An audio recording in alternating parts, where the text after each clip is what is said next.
Assalamualaikum warahmatullahi wabarakatuh. Alhamdulillahi ala ihsani wa syukru lahu ala taufiqihi wa amtinani. Asyhadu an la ilaha illallah wahdahu la syarika lahu ta'ziman li sya'nih. Wa asyhadu anna Muhammadan abduhu wa rasuluh da'ila ridwanih. Allahumma salli alaihi wa ala alihi wa ashabihi wa ikhwanih. Hadirin dan hadirat yang dirahmati Allah Subhanahu wa taala. Pada kesempatan kali ini kita akan bahas topik perjalanan menuju pulang, yaitu ke kampung akhirat ya. Sebagaimana kita ketahui, Allah Subhanahu wa taala menciptakan Adam alaihissalam dan Allah memang ingin agar Adam tinggal di bumi. Oleh karenanya Allah berfirman, "Wa idz qala rabbuka lil malaikati inni ja'ilun fil ardi khalifah." Qalu ataj'alu fiha may yufsidu fiha wa yasfiku dima, dan seterusnya dalam surat Al-Baqarah.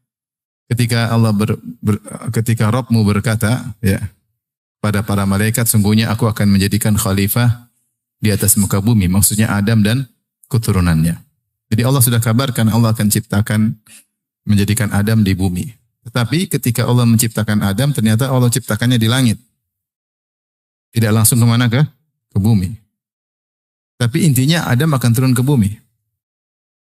Maka Allah ciptakan Adam di langit, kemudian terjadi apa yang terjadi. Maka Allah ciptakan Hawa setelah itu ya. Setelah ada Adam, Allah ciptakan Hawa sebelum Adam dan Hawa masuk ke dalam surga. Wa qulna ya Adam uskun anta wa zawjukal jannah. Dan kami berkata, wahai Adam, masuklah engkau ke dalam surga bersama istrimu ya. Karena percuma masuk surga tapi tidak ada istri. Kasihan kan jomblo. Makanya dikatakan dalam buku tafsir, Ar-Rafiq qabla tariq, teman sebelum menempuh perjalanan. Maka masuklah Adam dalam surga bersama istrinya. Dan Allah ingatkan tentang bahaya iblis. Ya. In hadza aduwwun laka wa li zawjika fala yukhrijannakuma minal jannati fatashqa. Sungguhnya iblis adalah musuhmu dan bagi istrimu, jangan sampai dia mengeluarkan kalian berdua dari surga yang kalian nikmati, fatashqa, maka engkau akan sengsara. Kemudian Allah sebutkan tentang nikmat surga, innalaka alla tajua fiha wa la ta'ra, kau tidak akan pernah lapar di surga. Kalau makan pun bukan karena lapar tapi karena senang-senang. Ya, wa la ta'ra, dan kau akan selalu memakai pakaian, tidak akan telanjang. Wa annaka la tathma'u fiha wa la tadha, dan kau akan tidak kepanasan di sana, sejuk, menyenangkan, dan kau tidak akan kehausan. Tidak akan kehausan dan tidak akan kepanasan. Tapi Allah mengatakan, jangan dekati sebuah pohon. Taqrabu hadhihi syajarah. Jangan kalian mendekati pohon ini.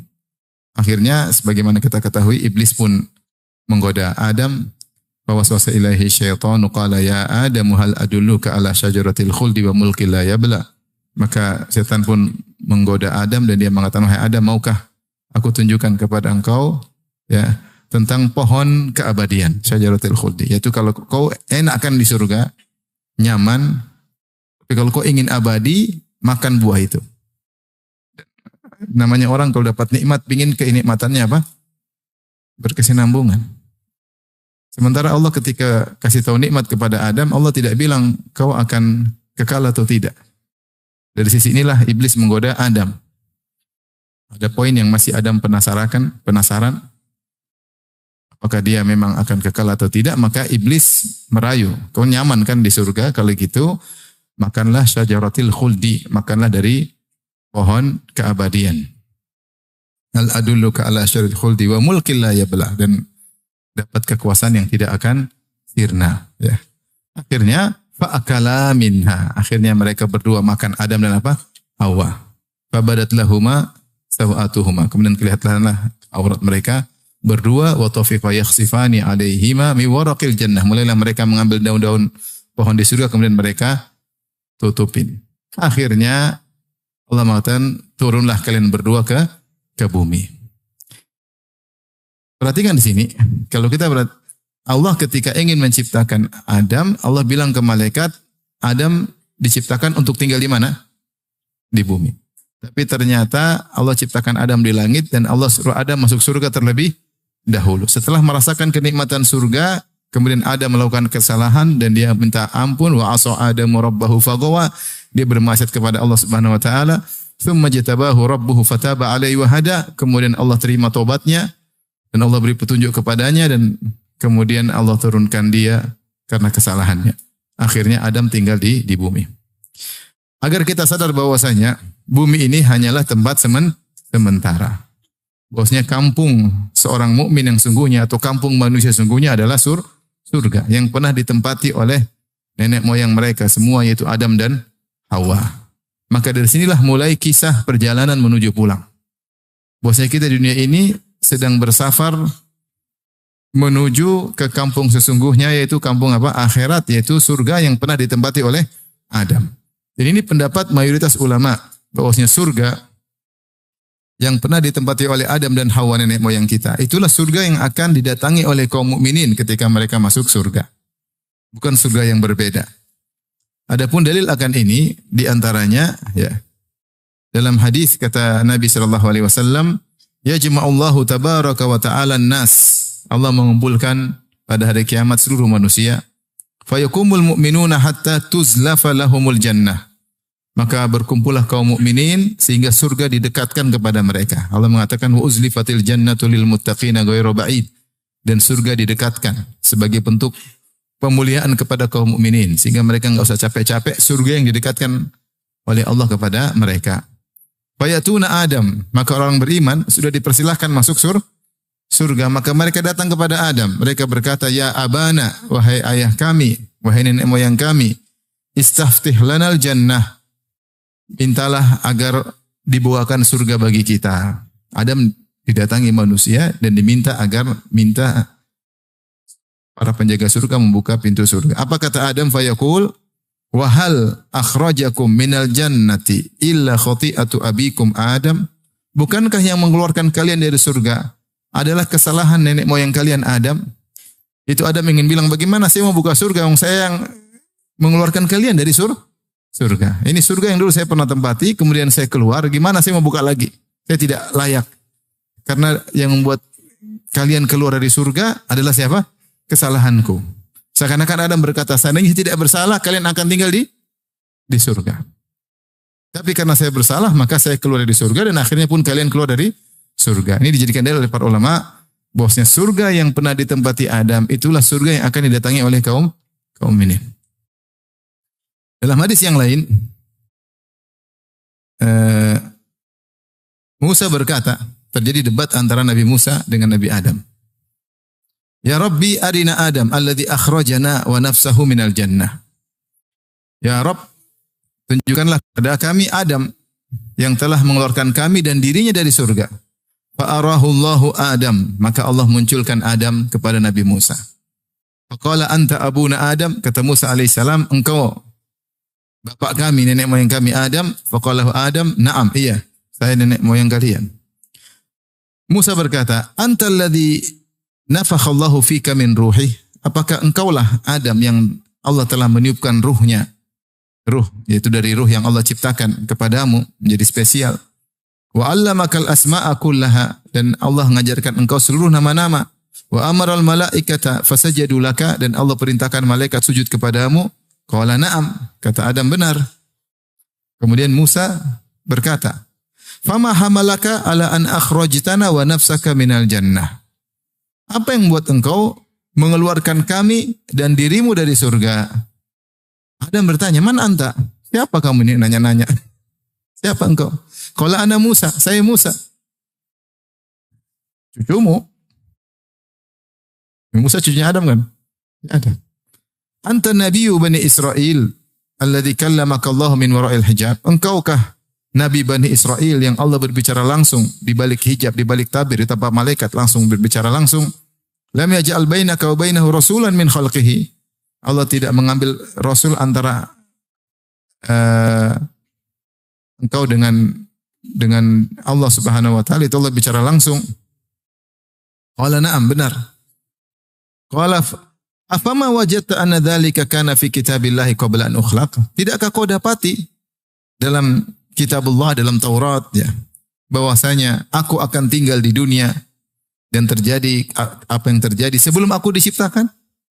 Maksudnya aku tidak tahu takdir bahwasanya saya bakalan turun ke mana? Ke bumi, bahwasanya saya akan dicipta di langit tapi melanggar turun ke bumi. Qala na'am, saya sudah tahu. Qala fabima talumuni fi syai'in sabaqa minallahi ta'ala fil qada'i qabli? Terus kenapa kau cela aku pada perkara yang sudah Allah tetapkan sebelum aku diciptakan? Qala Rasulullah sallallahu alaihi wasallam, Rasulullah ketika menceritakan kisah diskusi atau debat antara Adam dan Musa, kata Rasulullah sallallahu hina inda dzalik fahajja Adamu Musa fahajja Adamu Musa. Adam menang debat daripada Musa, Adam mengalahkan Musa dalam diskusi tersebut.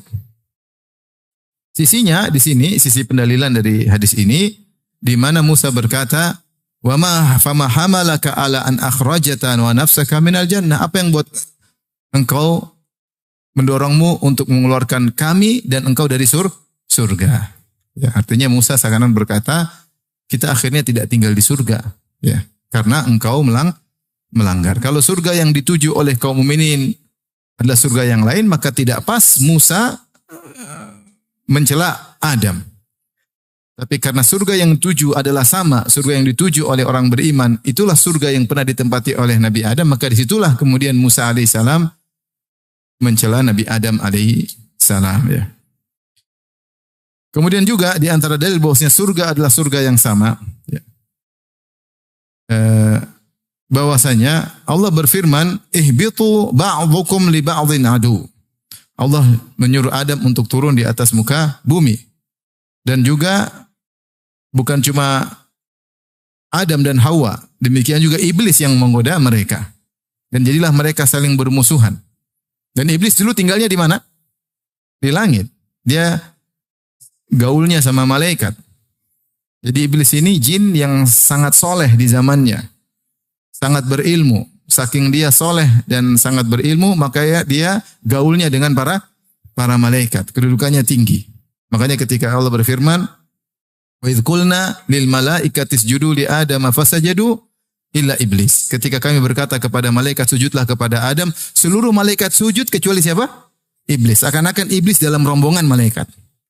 Dan malaikat tempatnya di mana? Di langit atau di bumi? Di langit. Jadi iblis gaulnya sama malaikat di langit, dan iblis menggoda Adam juga di mana? Di langit. Yang menunjukkan surga yang pernah Adam tempati letaknya di mana? Di langit. Kemudian mereka semua disuruh turun oleh Allah Subhanahu wa taala, di mana iblis kesibukannya adalah menggoda Adam alaihissalam. Ini semua dalil bahwasanya surga yang pernah ditempati Adam itulah surga yang akan dimasukin oleh kaum mukminin di kemudian hari di akhirat kelak. Tentu ada pembahasan, ada yang mengatakan, "Ya Ustaz, bukankah waktu Adam masuk surga ada yang dilarang? Adapun surga yang akan didatangi tidak ada yang terlarang," katanya. Semua boleh dimakan kecuali apa? Sajarat, sebuah pohon yang dinamakan iblis dengan pohon khuldi. Namanya surga padahal tidak demikian. Dan bukankah kalau di surga pasti abadi? Kenapa Adam tidak abadi? Intinya ini pembahasan yang benar bahwasanya tetap saja surganya sama. Ya, hanya saja Adam ketika masuk ke surga awal bukan sebagai balasan amal solehnya. Karena dia memang belum beramal soleh. Langsung masukkan ke surga. Adapun dia tidak boleh makan sebuah buah pohon di situ dari sebuah pohon di situ. Ya karena Allah memang sedang mengujinya. Ya. Sebagaimana kalau nanti orang-orang masuk surga, laki-laki perempuan tidak boleh juga sebagian laki-laki kemudian mendekati istri dari anggota surga yang lain, nggak boleh.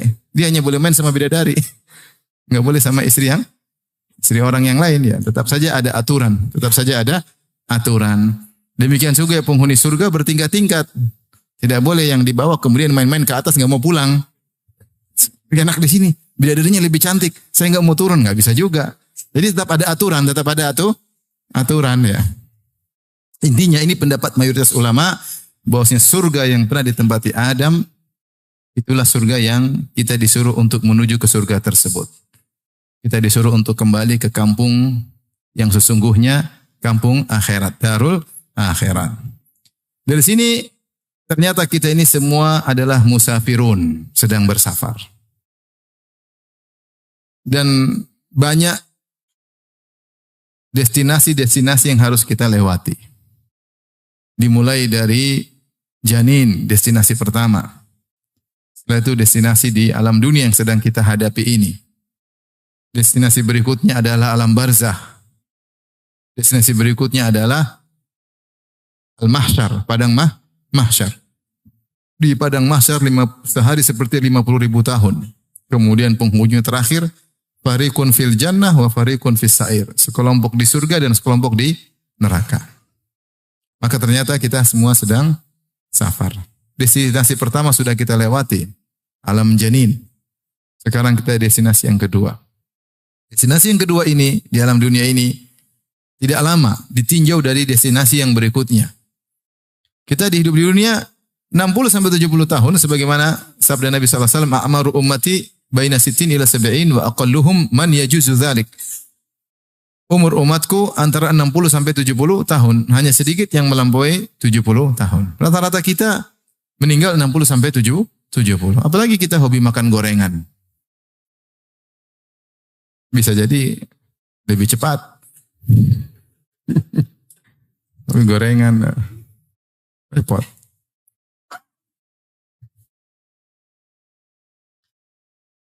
Terus yang lebih dari 70 sedikit. Tapi kita tinjau destinasi berikutnya, alam barzah. Berapa tahun? Bisa ribuan tahun, bisa ratusan tahun. Seorang meninggal di alam barzah, ila qiyamis sa'a, sampai hari kiamat. Entah berapa tahun, di antara nenek moyang kita ada yang sudah ribuan tahun di alam barzah. Ada yang baru ratusan tahun. Jelas jauh lebih lama daripada keberadaan dia di atas muka bumi ini. Kemudian setelah itu dibangkitkan di padang mahsyar yang sehari seperti 50.000 tahun. Fi yaumin kana miqdaruhu 50 alf sanah. Di hari yang ukurannya seperti 50.000 tahun. Setelah itu surga dan neraka abadi tanpa ada penghujung.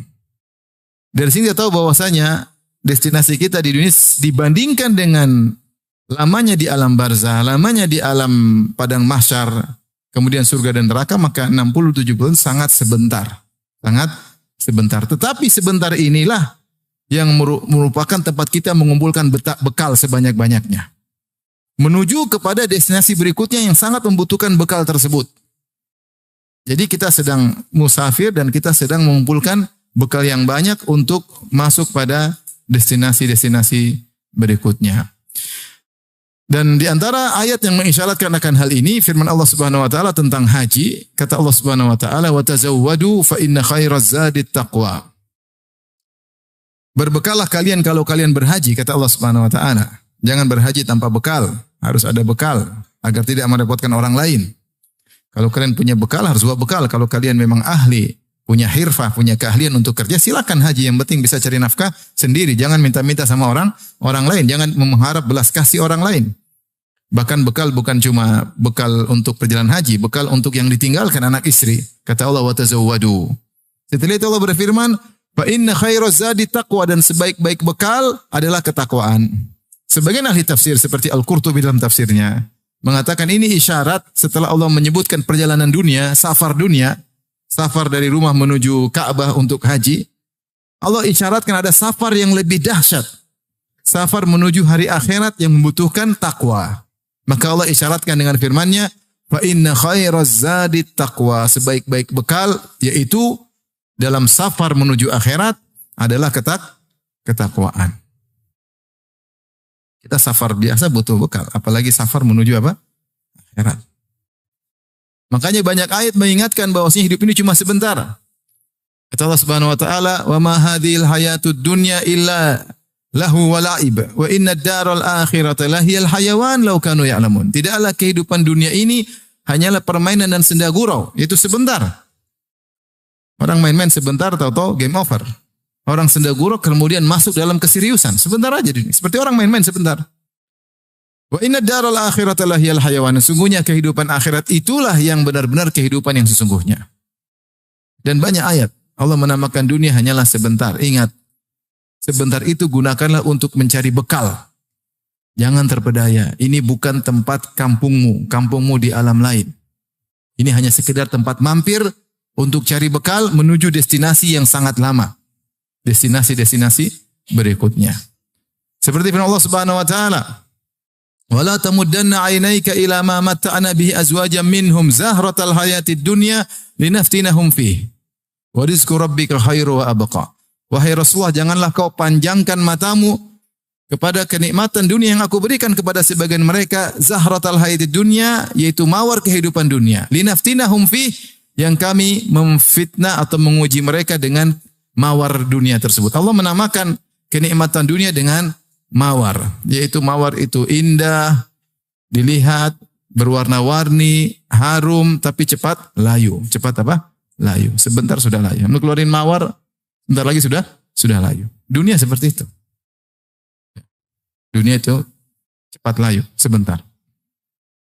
Wa rizqu rabbika khairu wa abqa. Adapun rizki Rabbmu yang Allah siapkan di kampung akhiratmu, di surga, khairu wa abqa, lebih baik dan lebih kekal.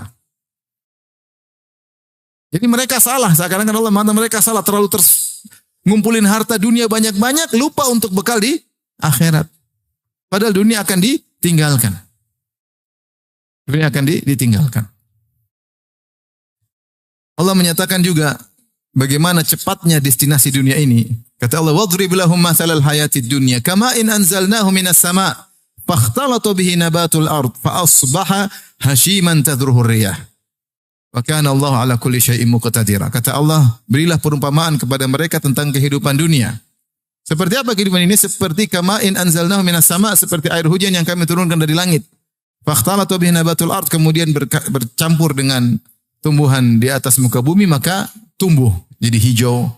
Kata Allah setelah itu, fa asbaha tadruhu riyah. Tiba-tiba kemudian ditiup, ya, fa asbaha hashiman tadruhu riyah. Tiba-tiba menjadi kering, tumbuhan yang kering ditiup angin berterbangan. Di sini kata Al-Alusi dalam Ruhul Ma'ani, dia mengatakan Allah menggunakan kata fa asbaha hashiman tadruhu riyah. Yang tumbuhan hijau tadi yang ditumbuhkan oleh air hujan, hijau menarik dengan berbagai macam warnanya, tiba-tiba menjadi daun yang kering ditiup angin. Allah menggunakan kata fa itu menunjukkan urutan tanpa jeda. Urutan tanpa jeda, yaitu hijau lalu. Allah tidak mengatakan kemudian. Kalau kemudian ada jeda waktu. Tapi Allah menggunakan fa bukan summa untuk menunjukkan bahwasanya dunia ini cepat lalu. Cepat layu. Tadinya hijau, tahu-tahu jadi apa? Jadi kering. Makanya dunia disebut dengan mata. Mata adalah semua kesenangan yang akan expire. Namanya apa? Mata. Mata itu bahasa Arab artinya barang yang digunakan yang akan rusak, yang akan selesai penggunaannya. Kesenangan yang ada expirednya. Makanya berkatalah mukmin ali Fir'aun, wa qala alladhi amana ya qaumi ittabi'uni ahdikum sabilar rasyad. Ya qaumi innama hadhihi al-hayatud dunya mata' wa innal akhirata hiya darul qarar. Kata seorang dari Bani Israel, dari keluarga Fir'aun, dari suku Kipti, yang dia beriman kepada Nabi Musa, namun dia menyembunyikan imannya, takut dibunuh oleh Fir'aun dan bala tentaranya. Maka dia nasihati, dia berkata, ya qaumi ittabi'uni ahdikum sabilar rasyad. Wahai kaumku, ikuti aku akan tunjukkan kepada jalan yang baik. Ya qaumi innama hadhil hayatud dunya mata. Wahai kaumku, sungguhnya kehidupan ini hanyalah mata. Hanyalah kesenangan yang akan apa? Expired. Wa innad darul akhirah. Wa innal akhirata hiya darul qarar. Dan akhirat itulah tempat menetap yang sesungguhnya. Darul qarar. Tempat untuk iqamah, untuk tinggal yang sungguhnya. Bukan dunia ini, dunia hanya dilewati sebentar. Di sini Allah menamakan kehidupan dunia dengan mata. Dalam ayat yang lain, mata'un qalil. Kesenangan yang sebentar. Dan kita tahu dunia memang sebentar. Kalau bukan kita yang sebentar, yang kita punya barang-barang yang sebentar. Tidak ada dunia ini yang abadi. Semuanya mata. Semua kenikmatan yang kita rasakan tidak ada yang abadi. Mobil akan rusak, rumah akan runtuh. Kalau rumahnya belum runtuh, kita yang mati dulu. Makanya Rasulullah mengatakan, ad-dunya mata, dunia itu semuanya kesenangan, tetapi bisa expire. Kemudian kata Rasulullah, wa khairu mata'id dunya al-mar'atu salihah. Sebaik-baik kesenangan yang bisa expire adalah istri yang soleha. Istri soleha bisa expire enggak? Bisa enggak? Bapak. Takut jawabnya. Ini yang bilang Nabi. Nabi SAW bilang, dunia mata, dunia itu mata. Mata itu kesenangan yang bisa apa? Sirna. Akan ada expirednya, akan selesai. Bahasa kita, bahasa sederhana. Kemudian Rasulullah mengatakan, wa khairu mata'id dunia al-mar'atu salihah. Sebaik-baik kesenangan dunia yang akan expired adalah istri yang salehah. Istri saleh itu lebih menyenangkan daripada mobil mewah, daripada rumah mewah, daripada teman-teman main golf, main tenis meja, main motor gede. Semua kalah sama istri yang salehah. Makanya kalau ada laki-laki suka main golf, nggak suka di rumah, itu masalah dia. Ada laki-laki kerjanya main moge, motor gede, nggak pernah pulang ke rumah, berarti dia belum merasakan kenikmatan istri yang soleha. Kalau orang punya di rumah ada istri soleh, dia pengen pulang terus. Pengen video call terus. Benar atau tidak Bapak-Bapak? Jangan-jangan nggak pernah merasakan. Saya tanya tadi, wanita soleha atau soleha itu bisa expire nggak? Bisa lah jelas. Bisa. Dia mati, bisa meninggal ya. Kalau bidadari non expired. Jadi ini semua menunjukkan bahwasanya destinasi dunia cuma sebentar. Nah, ini harus kita benar-benar bukan cuma sekedar teori, harus kita resapi dalam hati, kemudian kita aplikasikan. Dan itulah wasiat-wasiat Nabi SAW kepada para sahabatnya. Di antara hadis yang masyhur, yang mengisyaratkan bahwasanya kita ini hanyalah musafir yang sedang berada di destinasi yang sebentar aja, adalah hadis Ibnu Mas'ud radhiyallahu taala anhu.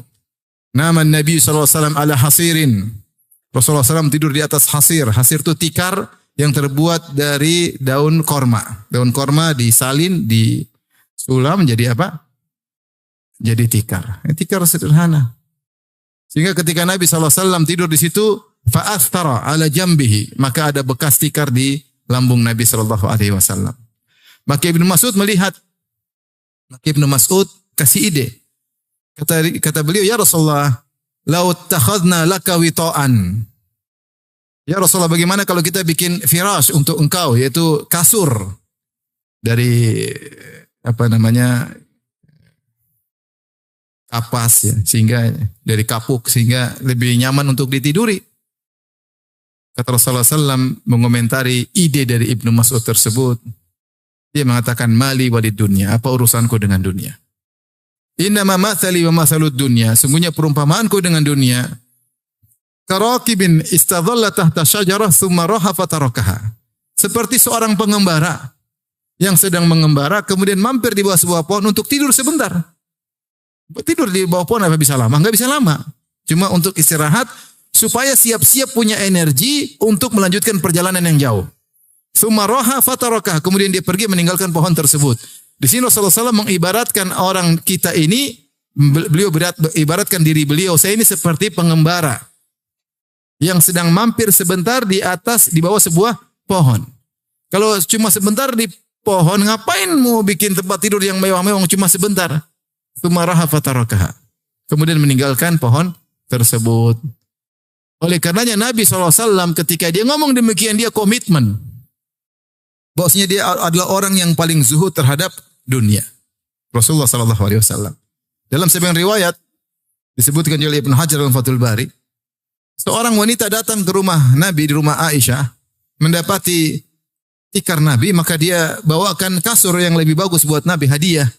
Ketika Nabi pulang, Nabi bilang, dari mana? Aisyah bilang, dari hadiah dari orang. Kata Nabi, kembalikan. Kalau saya pengen dunia, Allah akan kasih saya jadikan gunung-gunung menjadi apa? Emas. Rasulullah suruh kembalikan.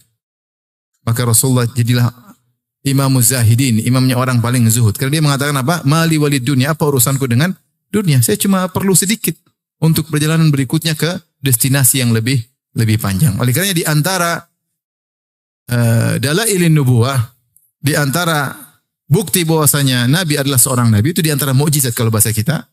Mukjizat Nabi adalah komitmen Nabi dalam kezuhudan. Nabi selalu zuhud dari awal hidupnya sampai akhirnya. Kalau Nabi bukanlah seorang Nabi, mungkin sekali dia senang-senang. Mungkin sekali dia jalan-jalan, mungkin sekali dia naik moge kalau ada moge. Rasulullah tidak pernah sama sekali. Dan ini dalil dia sama sekali tidak ingin dunia. Sama sekali tidak ingin dunia. Dia tidak ingin dunia sama sekali.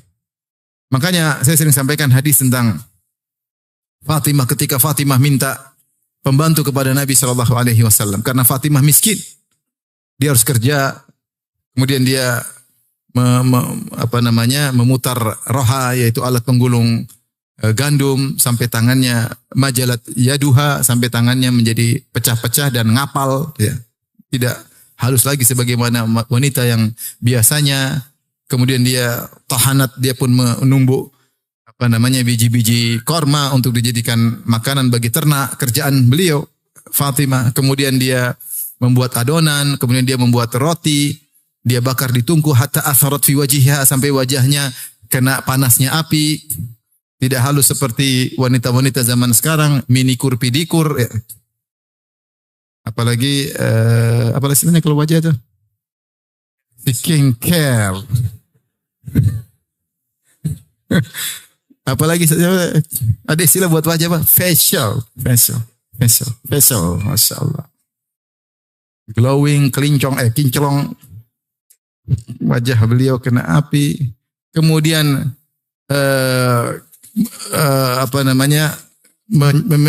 menyapu rumahnya hatta kita barat siyabuha sampai bajunya penuh dengan debu.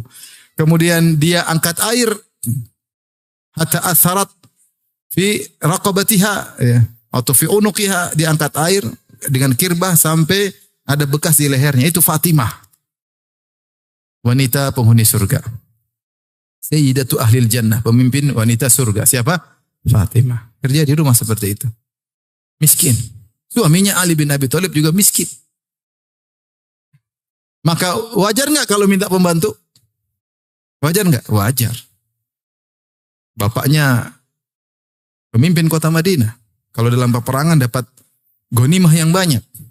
Maka akhirnya dia minta kepada Rasulullah SAW. Tadinya datang minta, malu, akhirnya Rasulullah bilang, ada apa nak? Kata dia, enggak, saya cuma mau salam sama engkau, pulang lagi.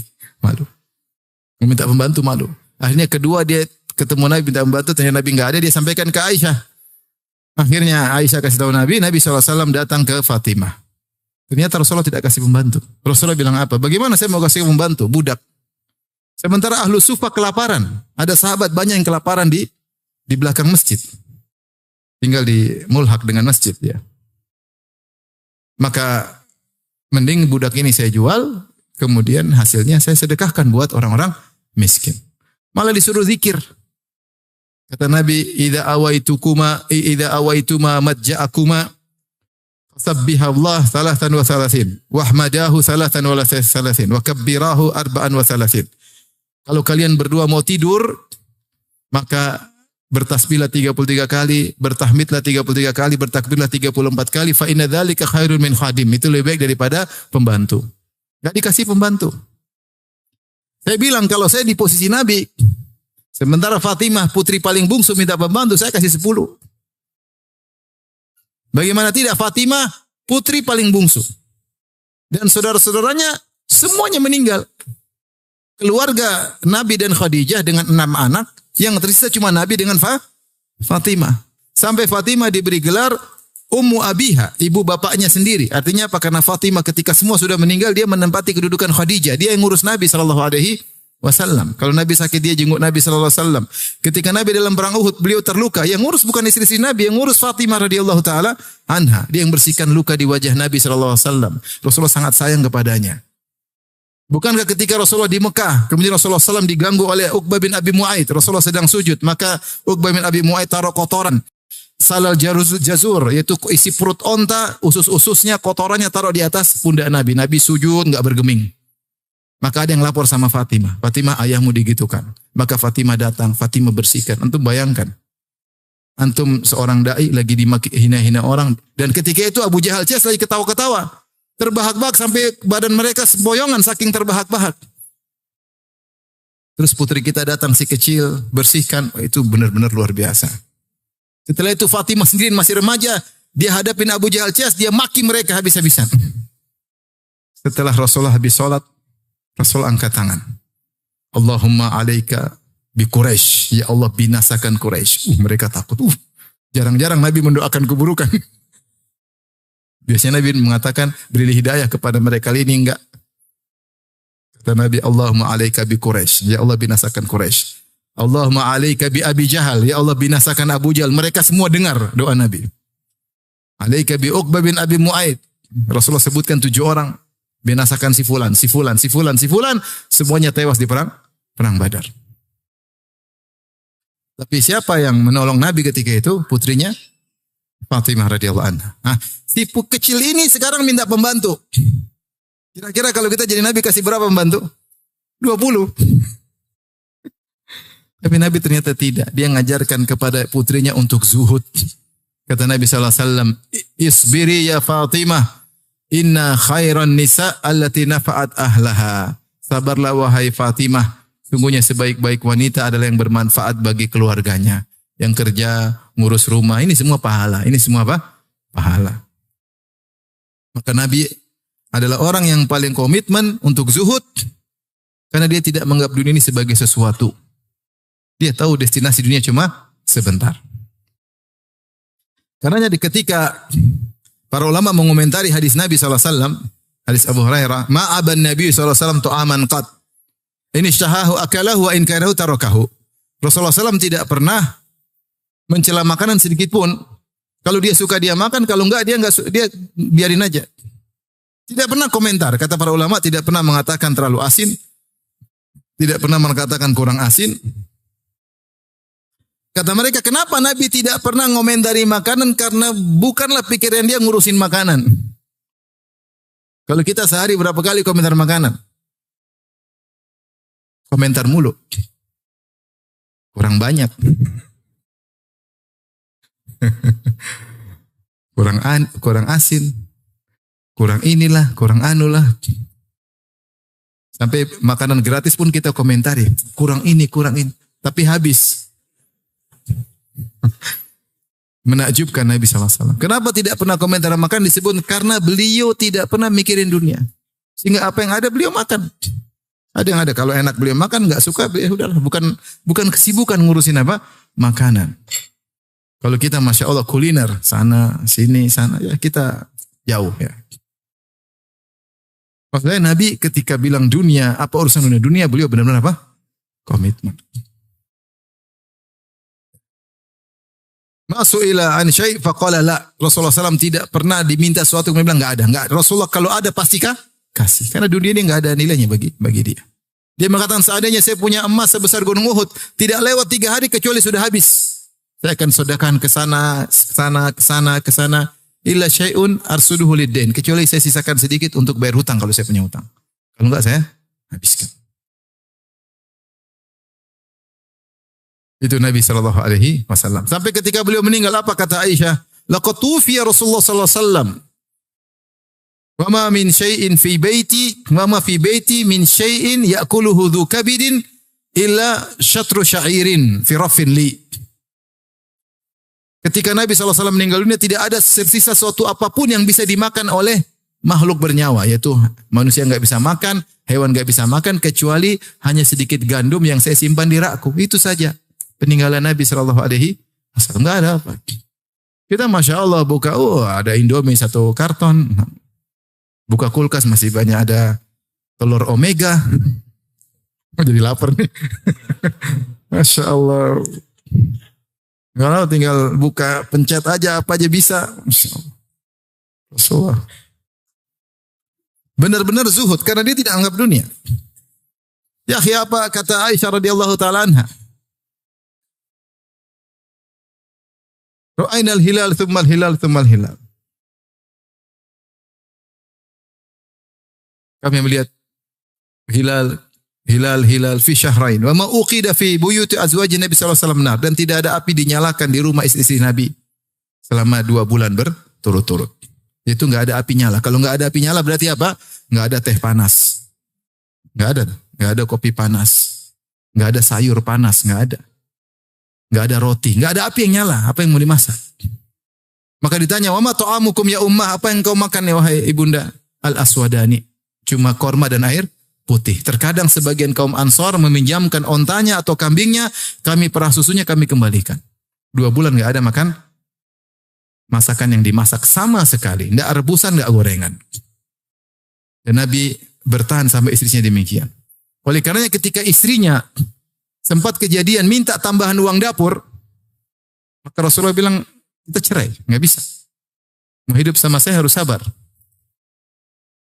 Disebutkan, ini namanya ayatul takhir dalam surat Al-Ahzab. Ketika suatu hari Rasulullah banyak futuhat, banyak peperangan yang dapat ghanimah.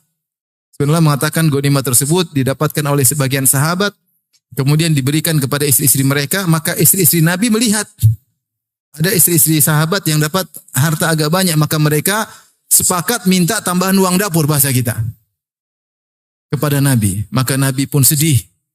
Maka Nabi tinggal di Mashrubah, satu tempat yang sederhana. Semua rumah istrinya dia tidak datang sama sekali. Hampir sebulan. 9 istrinya dia tidak datang sama sekali. Kenapa? Ini bersepakat minta tambahan uang dapur. Sampai sahabat nangis. Antum bayangkan antum punya ustadz, istrinya 4, ustadznya tidur di masjid. Nangis nggak antum? Ada yang bilang rasain lu katanya. Sahabat nangis ketika itu. Karena mereka peduli dengan Nabi SAW, ini cerai atau tidak. Istri 9 gak ada yang datangi. Rasulullah tunggu petunjuk dari Allah Subhanahu wa Ta'ala. Ini istri minta tambahan uang dapur. Keluar dari batasan zuhud. Dia tentu tidak minta banyak-banyak, tapi untuk bisa sama Nabi punya standar tinggi. Maka turunlah firman Allah Subhanahu wa Ta'ala surah Al-Ahzab, Ya ayuhan nabi, kulli azwajika in kuntunna turidun hayatad dunya wa zinataha fata'alaina umatti'kunna wa usarrihkunna sarahan jamila. Katakanlah Nabi, katakan kepada istri-istrimu, kalau kalian ingin kehidupan dunia dan perhiasannya, kemarilah saya kasih.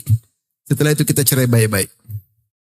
Wa in kuntunna turidun Allah wa rasulahu wad darul akhirah fa innallaha adda lil muhsinati minkunna ajran azima.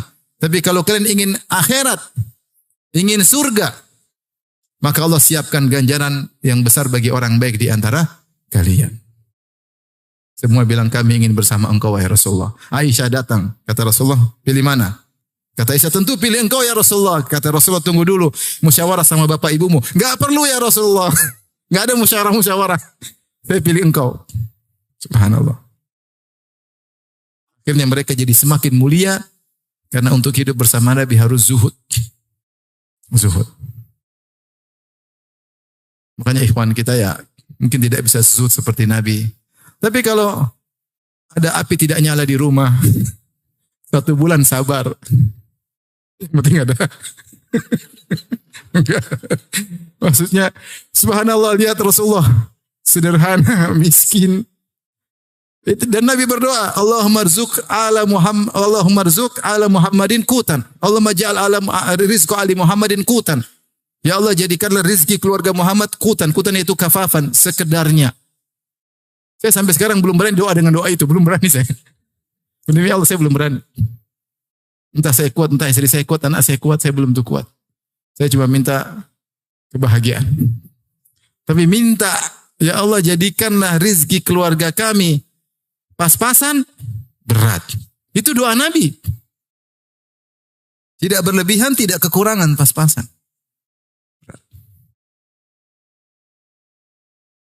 Makanya Nabi hidup sangat sederhana. Sallallahu alaihi wasallam. Kenapa dia tahu dunia hanyalah sebentar? Makanya ketika Nabi sedang di kamar Mashrubah tadi, karena ninggalin istri-istrinya, Umar datang. Umar lihat nggak ada apa-apa di kamar, cuma ada kalau nggak salah idam atau yang tergantung itu udum, yaitu kulit yang disamak. Nggak ada apa-apa, tidur di atas tikar. Maka Rasulullah Umar berkata, ya Rasulullah, Persia, Romawi, mereka kafir, tapi mereka diberi kekayaan. Doakanlah umatmu agar Allah berikan ke dunia. Maka Rasulullah marah. Afi syakin anta ya ibn al-Khattab, kau ragu ya ibn al-Khattab. Mereka adalah kaum yang Allah segerakan dunia bagi mereka. Walanal akhir. Untuk kita adalah akhirat. Inilah Nabi Shallallahu Alaihi Wasallam. Rumahnya sederhana. Sampai Aisyah tidur di depan. Rasulullah tidak ada space untuk sholat. Rasulullah tidur di depannya ada Aisyah. Kalau Rasulullah mau sujud, Rasulullah korek kakinya Aisyah dipegang agar Aisyah melipat kakinya. Enggak ada space. Jadi dipegang kakinya, Aisyah lipat, baru Rasulullah sujud.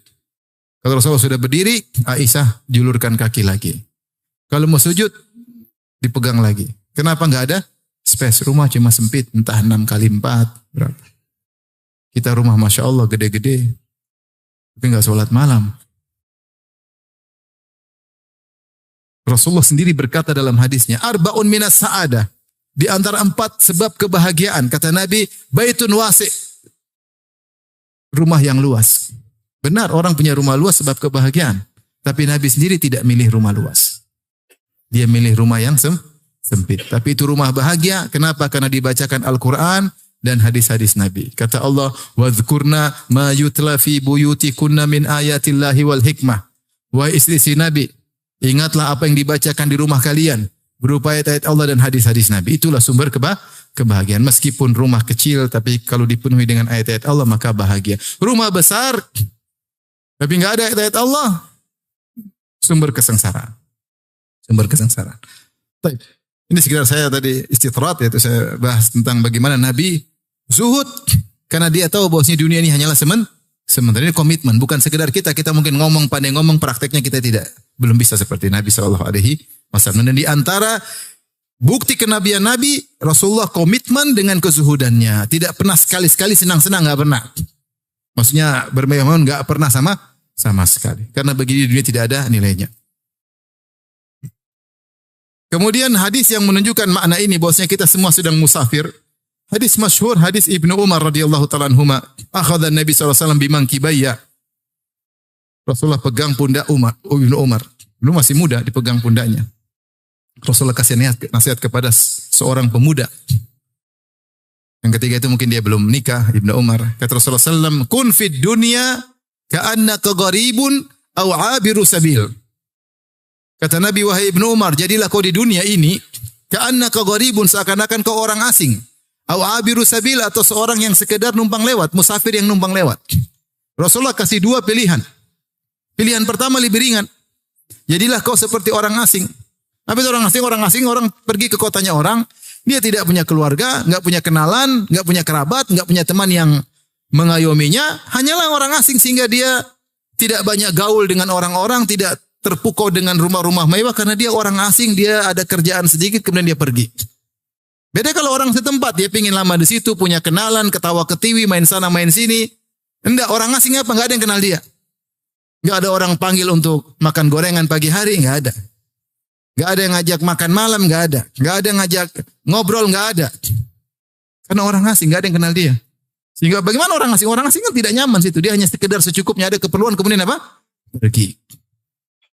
Sebenarnya Allah mengatakan isyarat bahwasanya janganlah kau hasad. Kau hanya sebentar di situ. Kau orang asing dan kau akan kembali ke kampungmu. Dunia ini asing bagimu, kampungmu di surga. Maka ambillah kebutuhanmu dan jangan terpedaya dengan rumah yang mewah, mobil yang indah. Kayak orang asing. Orang asing mana hasad sama orang? Dia enggak hasad karena ini bukan kampung dia. Dia hasad di sana. Kalau ada orang di kampungnya kaya, dia hasad. Tapi kalau cuma di kampung orang lain, dia enggak hasad. Karena tidak ada yang kenal dia. Rasulullah ajarin, kamu kalau di dunia enggak usah hasad. Kalau di akhirat, hasadlah. Supaya kau lebih tinggi surgamu di akhirat. Supaya kau lebih cantik bidadarimu di akhirat. Supaya kau lebih kaya di akhirat. Jadi kalau antum lagi di luar naik motor butut ya, terus ada mobil mewah lewat, nanti di akhirat lihat gitu dong. Belum tentu kau bos di sini, bos di sana juga. Lihat nanti kayak gitu. Baca Quran semangat. Saingan hasad di akhirat bukan di sini. Di sini tidak perlu hasad-hasatan. Kita orang asing kata Nabi sallallahu alaihi wasallam. Dan orang asing tidak banyak gaul. Gaul secukupnya. Jangan buang-buang waktu. Terlalu banyak grup WhatsApp. Grup sampai 20 habis waktu. Grup 1, grup 2, grup 3, grup 4, grup 5 sampai grup 20. Sehingga maslahat kita yang sungguhnya kita abaikan. Kemudian Rasulullah SAW kasih pilihan kedua yang lebih berat. Atau di sini ditafsirkan oleh para ulama bal dengan idrab. Maksudnya bahkan kalau bisa berpindahlah pada tahap berikutnya. Ini seperti Allah Subhanahu wa taala, wa arsalnahu ila mi'ati alfin aw yazidun. Dan Allah mengutus Nabi Yunus alaihissalam kepada 100.000 orang, au yazidun atau lebih. Au di sini bukan artinya atau. Au di sini bal, bahkan lebih dari 100.000. Jadi au terkadang maknanya bal. Kalau Allah mengatakan 100.000 atau lebih, seakan-akan Allah ragu. Enggak, yang benar au di sini maknanya adalah bal yazidun. Yaitu Yunus alaihissalam di zaman dia punya pengikut lebih dari 100.000. Dan ini jumlah yang besar di zaman dahulu. Nabi Yunus alaihissalam. Sama. Ketika Nabi berkata, kun fid dunya ka'annaka gharib. Jadilah kau di dunia seperti orang yang asing. Oke, itu pun sudah susah. Itu pun sudah susah. Kita di dunia susah menjadi seperti orang asing. Pilihan yang lebih berat lagi, kata Allah, kata Nabi, au abiru sabilin ay bal abiru sabil, bahkan kalau kau bisa, jadilah seperti orang yang cuma numpang lewat. Kalau orang asing masih tinggal, masih ada tinggal sehari, 2 hari, 3 hari, sebulan. Kalau numpang lewat, cuma mampir, terus jalan lagi. Dia mampir kemudian buang hajat atau makan siang, kemudian melanjutkan perjalanan. Perjalanan masih panjang. Seakan-akan Nabi mengatakan, jadilah kau orang di dunia, ambil secukupmu saja. Untuk duniamu secukupnya untuk kau melanjutkan perjalanan yang jauh. Perbanyak akhirat. Kalau mau bekal yang banyak untuk apa? Akhirat. Untuk dunia secukupnya saja. Dia mengatakan tadi, seperti pengembara yang mampir sebentar di bawah sebuah pohon untuk tidur sebentar, kemudian melanjutkan perjalanan. Ini lebih berat lagi. Para ulama menafsirkan yaitu seorang yang numpang lewat apa? Emang dia mau ambil dunia banyak-banyak? Nggak bisa. Dia ambil dunia banyak-banyak, dia nggak bisa jalan, cuma numpang lewat. Dia ambil secukupnya aja karena dia mau pergi. Secukupnya paling buang hajat, makan, lanjut lagi. Tidak lamanya banyak. Ini lebih berat lagi. Kita di dunia kalau bisa ngambil sebanyak-banyaknya, sebanyak-banyaknya. Kita lemah. Dari sini, inilah perjalanan kita menuju kampung akhirat. Menuju kampung kita yang sesungguhnya. Bagi orang beriman, kampungnya tadi surga. Dan perlu kita sadari bahwasanya destinasi kita di dunia hanyalah sebentar dengan sangat sebentar. Tetapi sebentar ini ternyata adalah penentu untuk destinasi berikutnya. Siapa yang di destinasi ini menjadi orang soleh, maka dia akan bahagia pada destinasi berikutnya. Siapa yang di dunia ini ternyata dia nggak benar, bekal akhiratnya sedikit, maka dia akan sengsara pada destinasi berikutnya. Suatu bait syair yang disebahkan kepada Ali Zainal Abidin, beliau berkata, safari ba'idun wa zadu la yuballighani wa quwwati dha'ufat wal mautu yatlubuni. Safarku masih panjang, kata dia. Masih panjang. Dunia, alam barzah, padang mahsyar. Safarku panjang. Wa zadu la yuballighani, sementara bekalku tidak akan buat aku bisa sampai sedikit. Wa quwwati dha'ufat, sementara kekuatanku semakin melemah. Wal mautu yatlubuni, sementara kematian terus mengejarku. Kata seorang penyair, tazawwad minat taqwa fa innaka la tadri idza janna al-lailu hal ta'ishu ila al-fajri. Berbekalah dengan ketakwaan, sungguhnya kau tidak tahu jika telah tiba malam hari apa kau bisa hidup sampai besok hari. Apa kau bisa hidup sampai terbit fajar? Tidak ada yang tahu. Wa kam min sahihin mata min ghairi illatin wa kam min saqimin ashahina min ad-dahri. Betapa banyak orang sehat tahu-tahu meninggal dunia tanpa sakit sebelumnya. Banyak sekali. Banyak sekali. Banyak mati tiba-tiba. Lagi ngobrol tahu-tahu mati. Ada begitu. Ngobrol tahu-tahu mati. Lagi sehat-sehat ketabrak mobil, ada. Lagi segar-segarnya pesawat meledak, banyak kita nggak tahu. Jadi berbekalah dan fa inna khair wa tazawwadu fa inna khairaz zadi taqwa. Berbekalah dan sebaik-baik bekal adalah ketakwaan. Ma'asyiral muslimin wal muslimat, oleh karenanya ibu yang dirahmati Allah Subhanahu wa taala dan para bapak yang dirahmati Allah Subhanahu wa taala, inilah destinasi kita, hendaknya kita serius. Nah, kita tinjau destinasi berikutnya sangat berat. Kita akan masuk dari alam barzah. Dan alam barzah, ya saya sampaikan secara singkat saja tentang destinasi-destinasi kita.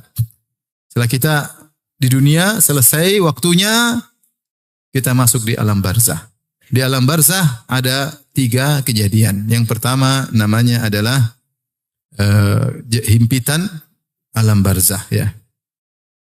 Himpitan alam barzah. Setiap orang akan merasakan himpitan tersebut. Kata Nabi SAW, ya, dhammatul qabr, lau naja minha la naja Sa'ad bin Mu'adz radhiyallahu anhu. Kalau ada orang selamat dari himpitan tersebut, maka pasti selamat Sa'ad bin Mu'adz. Tapi Sa'ad bin Mu'adz saja yang meninggal, ihtazza arsyur rahman, sampai arsy Allah bergetar ketika Sa'ad meninggal karena mulianya Sa'ad itu pun mengalami himpitan di alam barzakh. Itu adalah suatu hal yang dilewati seperti orang sakit di dunia akan dia lewati. Seperti sakaratul maut ada rasa sakit sebelumnya. Sama ketika masuk alam barzakh juga ada himpitan alam barzakh. Setelah itu akan ada banyak fitnah kubur. Fitnah kubur ditanya oleh malaikat Munkar dan Nakir.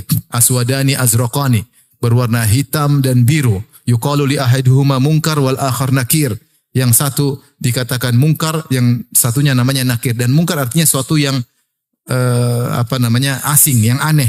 Bentuknya aneh, mengerikan. Nama Munkar dan Nakir menunjukkan penampakan kedua malaikat tersebut sangat mengerikan. Maka dikatakan aswadani azraqani, hitam dan biru. Mengerikan. Dan kita tahu dalam hadis-hadis bagaimana ada orang diadab kubur gara-gara tidak bersih ketika kencing. Dan ada orang diadab kubur gara-gara dia namimah, mengadu domba. Dalam sebagian riwayat gara-gara dia gibah. Gara-gara dia gibah. Kata Rasulullah SAW, "Ma yu'adzabani fi kabirin bal kabir." Mereka berdua diadab bukan karena perkara besar, yaitu menurut mereka ini perkara ringan, padahal dia besar di sisi Allah Subhanahu wa taala. Kalau diadab kubur gara-gara cuma tidak bersih kencing atau namimah atau ghibah, bagaimana lagi dengan dosa-dosa yang lain? Mengerikan. Setelah itu dibangkitkan, maka kemudian akan dikumpulkan di padang mahsyar. Watudun syams, matahari didudukkan dalam jarak satu mil. Panas, keringat bercucuran. Panas dari matahari yang dekat dan sempitnya manusia. Panas. Sehingga ada yang keringatnya sampai kedua kakinya, ada keringatnya sampai di lututnya, ada keringatnya sampai pinggangnya, ada keringat sampai mulutnya. Kata Al-Ghazali rahimahullahu ta'ala, siapa yang di dunia sering keringat karena Allah, dia akan sedikit keringatnya kepada hari itu. Dia keringat karena berdakwah, dia keringat karena menyambung silaturahmi, dia keringat karena urusan umat, dia keringat karena sholat malam, dia keringat karena puasa, maka akan sedikit keringatnya. Siapa yang tidak pernah berkeringat karena Allah, maka dia akan sengsara pada hari tersebut. Kemudian setelah itu Rasulullah SAW sujud, kemudian minta agar Allah segera datang memulai persidangan. Wa ja'a rabbuka wal malaku saffan saffa. Maka datanglah Allah, ini saya singkatin aja, sebenarnya panjang ya, masing-masing punya pembahasan tersendiri. Allah datang dan diiringi oleh para malaikat, maka Allah mulai persidangan. Semua yang bermasalah akan disidangkan oleh Allah. Jangankan manusia, hewan yang bermasalah akan disidang oleh Allah Subhanahu wa taala. Kata Rasulullah SAW, la tu'addunnal huquqa ila ahliha hatta yuqada li syaltil jalha min syaltil qarna. Sungguh kalian akan mengembalikan hak manusia hari kiamat kelak, yaumul qiyamah. Jangankan kalian manusia, hewan, kambing yang tidak bertanduk pernah ditanduk sama kambing nakal yang bertanduk, dia akan mengkisos kambing yang bertanduk.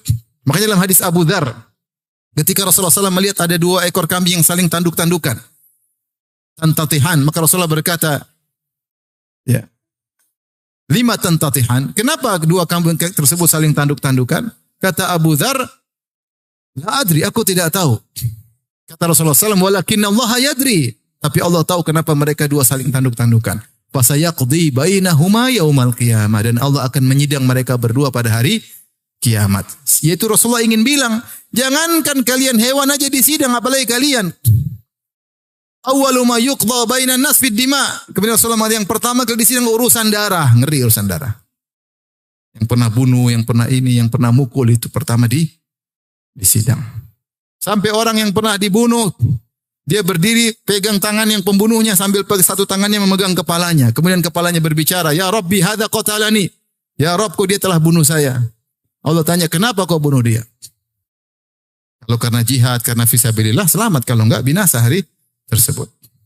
Semua akan disidang. Hatta latmah, satu tamparan, satu kata-kata zalim kepada orang, semua akan disidang. Semua akan disidang. Makanya hati-hati, jangan zalimin orang. Jangan makan harta orang lain.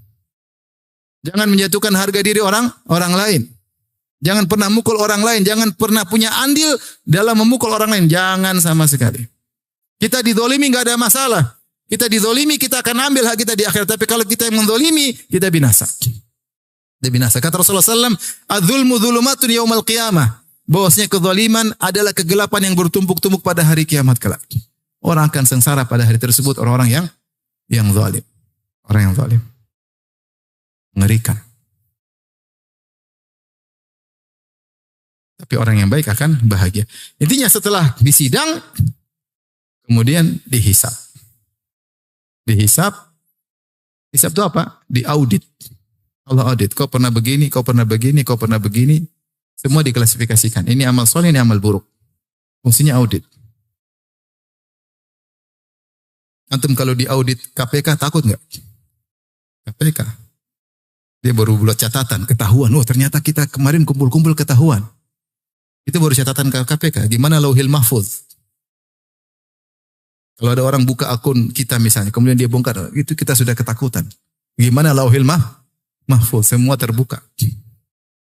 Mengerikan. Hari yang sangat dahsyat ketika itu. Maka Allah hisab, intinya tujuan hisab adalah audit untuk mengklasifikasikan. Jadi Allah benar enggak? Benar enggak? Mau debat silakan. Enggak ada yang berani debat sama Allah. Kalau di dunia kita bisa bawa pengacara, kita bisa sogok hakimnya. Di sini mana bisa? Di Allah, di akhirat mana bisa? Saksinya malaikat, saksinya kulit berbicara, kaki berbicara. Ada catatan amal, mau lari dari mana? Enggak bisa. Dan Allah Maha tahu segalanya. Setelah itu, setelah diklasifikasikan, baru kemudian ditimbang. Dan ketika seorang dibangkitkan, sudah mulai kelihatan orang-orang kafir bagaimana dibangkitkan dalam kondisi terbalik. Matanya buta, tuli, ya, bisu, ya, jalan di atas kepala, wajahnya hitam, matanya biru. Ya, itu orang kafir. Pelaku maksiat dari kaum muslimin juga kelihatan. Yang suka minta-minta untuk tanpa mau kerja, malas minta-minta melulu, maka akan datang pada hari kiamat kelak. Walaisa ala wajhi muz'atul lahmin, maka wajahnya tidak ada dagingnya, dia tidak punya malu selama ini. Yang sombong akan dibangkitkan seperti ukuran semut, badannya seperti manusia. Yakshahumudzul fi kulli min kulli makan. Dihinakan dari segala arah. Dulu waktu dunia merasa sombong dengan ilmunya, dengan jabatannya, dengan kekayaannya, dengan mobilnya. Sombong bangga, hari kiamat nih kayak semut hampir diinjak-injak sama hewan-hewan, diinjak-injak oleh manusia. Selama ini merasa besar, Allah akan kerdilkan dia pada hari kiamat kelak.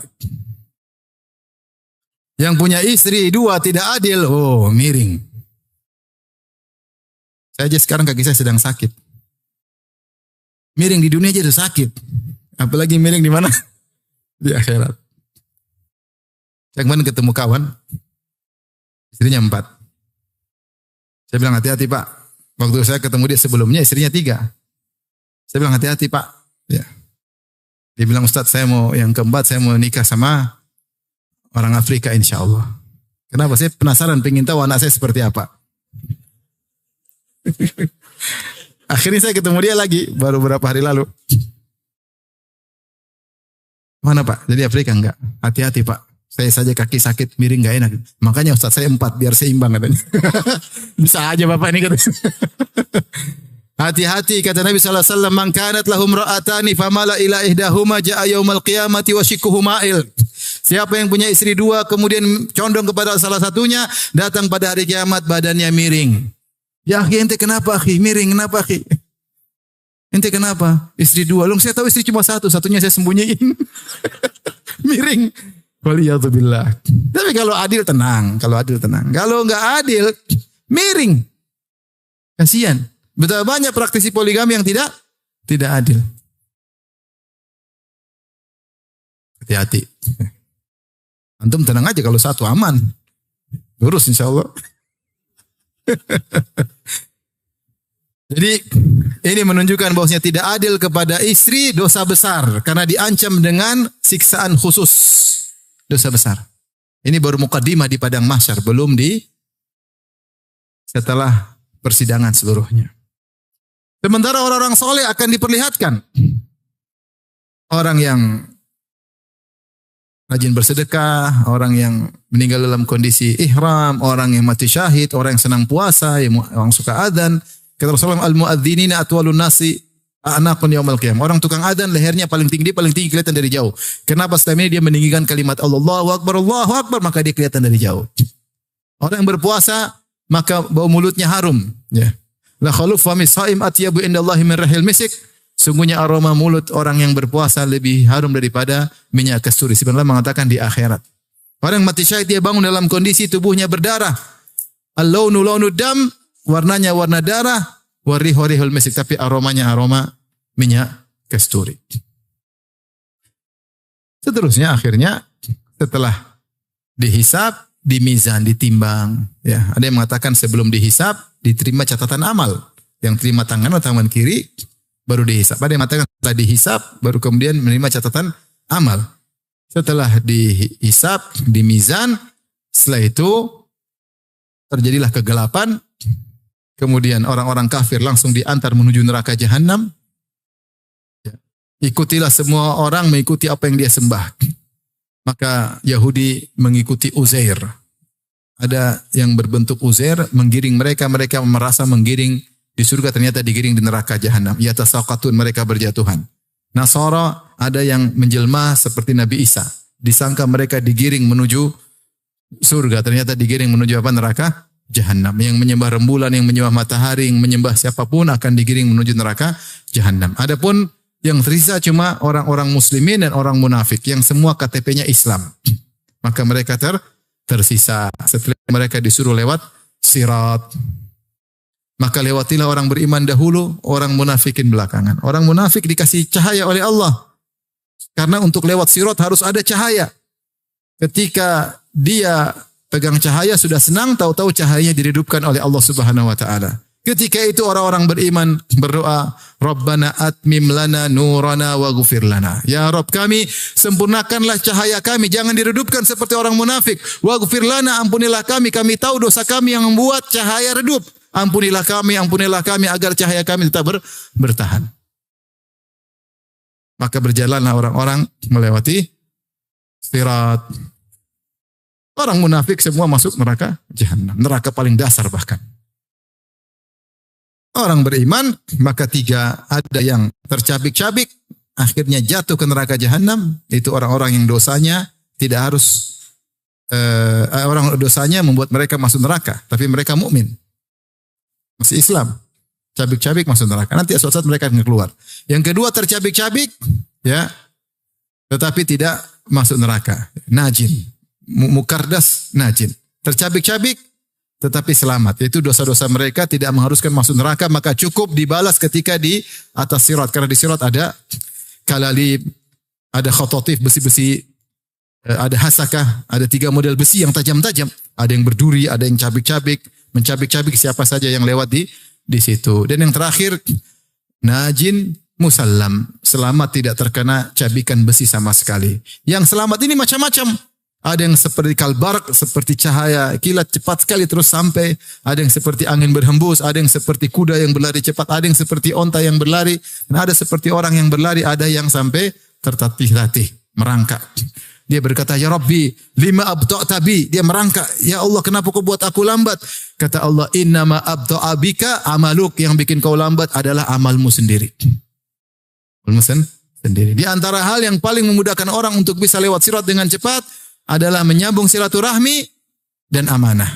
Kata Nabi SAW, akan datang rahim dan amanah. Ala jambatai sirat, di samping sirat. Siapa yang menyambung silaturahmi, maka akan dipus untuk segera cepat. Siapa yang tidak nyambung silaturahmi, ditahan di situ. Rahim tahan dia. Sama amanah. Siapa yang amanah, maka akan cepat. Siapa yang tidak amanah, dia akan tertahan di situ. Di situlah Nabi berkata, Azum zulumatun yaumal qiyamah, kezaliman adalah kegelapan yang bertubi-tubi. Siapa yang suka zalim, dia tidak akan dapat cahaya di atas sirat, dia akan terjatuh. Kalau nggak ada cahaya, dia nggak bisa lihat. Dia jatuh, masuk neraka jahanam. Hati-hati, jangan zalim. Jangan zalim sama istri. Jangan suka zalim sama istri. Sakitin hati istri, terus sampai istri kurus, antum gemuk. Nggak boleh. Kalau mau gemuk sama-sama. Jangan zalimi anak. Anak nggak diurus.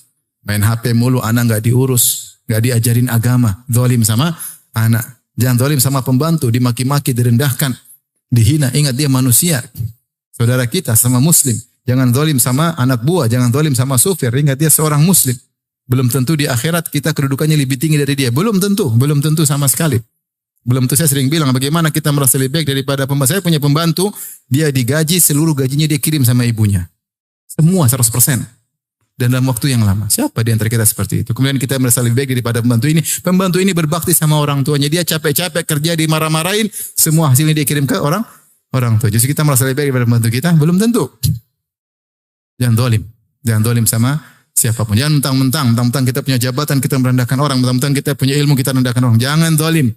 Kezaliman, inna zulma zulumatun yaumal qiyamah. Kezaliman adalah kegelapan yang bertubi-tubi pada hari kiamat. Setelah itu tinggal terakhir surga dan neraka. Surga. Begitu injak kaki di surga, alhamdulillahilladzi adhaba annal hazan. Semua kesedihan hilang. Ya. Semua kesedihan hilang. Maka akan mendapatkan berbagai macam kenikmatan. Akan mendapatkan bidadari dan semuanya ya. Kalau istri, anak-anak soleh akan dikumpulkan oleh Allah Subhanahu wa taala. Kalau orang tua soleh akan dikumpul oleh Allah Subhanahu wa taala. Kebahagiaan yang tidak terhingga abadi di surga. Ini saja yang saya sampaikan. Maka siapa yang berhasil sampai ke surga, maka dia telah pulang ke kampung halamannya. Siapa yang mampir ke neraka, dia salah pulang. Mungkin bekalnya kurang. Mungkin dia lupa tujuan dia. Tidak mikir kampung halamannya. Dia pikir cuma destinasi dunia sehingga dia lupa. Dunia terlalu dia pikirkan, lupa untuk pulang ke kampung akhirat. Kata Rasulullah SAW, mal fakhra akhsha alaikum, bukanlah kemiskinan aku khawatirkan kepada kalian, innama akhsha alaikum antubsata alaikum dunia. Yang aku khawatirkan jika dunia dibukakan bagi kalian. Kama busitat ala man kana qablakum, sebagaimana dunia telah dibukakan bagi orang-orang sebelum kalian. Fatanafasuha kama tanafasuha, maka kalian pun akan berlomba-lomba mencari dunia sebagaimana orang-orang sebelum kalian berlomba-lomba. Fatuhlikukum kama ahlakathum, maka dunia akan binasakan kalian sebagaimana kalian dibinasakan oleh orang-orang sebelumnya dibinasakan oleh dunia. Ingat dunia itu banyak, ketenaran, harta, banyak-banyakan, alhaakumut takatsur, kalian telah terlalaikan dari banyak-banyakan. Banyak-banyakan harta, banyak-banyakan mobil, tinggi-tinggian jabatan, banyak-banyakan pengikut, banyak-banyakan ini ngeri. Sibuk dengan dunia, tahu-tahu meninggal, game over ya. Maka hati-hati, semoga Allah menjadikan kita selalu mengingat kampung apa? Akhirat. Semoga kita pulang benar. Sampai di mana? Di surga. Amin ya rabbal alamin. Demikian saja yang saya sampaikan. Semoga bermanfaat. Tapi demikian saja kajian kita. Subhanakallah bihamdik. Asyhadu an la ilaha illa anta. Assalamualaikum warahmatullahi wabarakatuh.